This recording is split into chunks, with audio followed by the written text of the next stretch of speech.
बिस्मिल्लाहिर्रहमानिर्रहीम। अस्सलाम वालेकुम दोस्तों, मैं हूं मोहम्मद अरहम नवीद और अरहम से ह्यूरिस्टिक टॉक्स चैनल में आपको वेलकम करता हूं।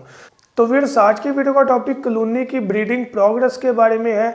तो बगैर टाइम ज़ाया किए अपना टॉपिक स्टार्ट करते हैं।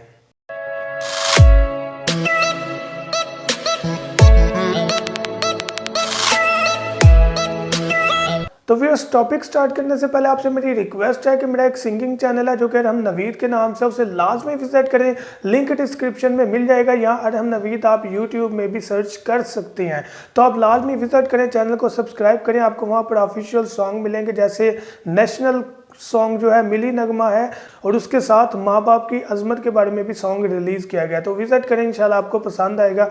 तो टॉपिक हमारा ब्रीडिंग के बारे में है, तो आपको लाइव ब्रीडिंग शो करवाते हैं। Thank you.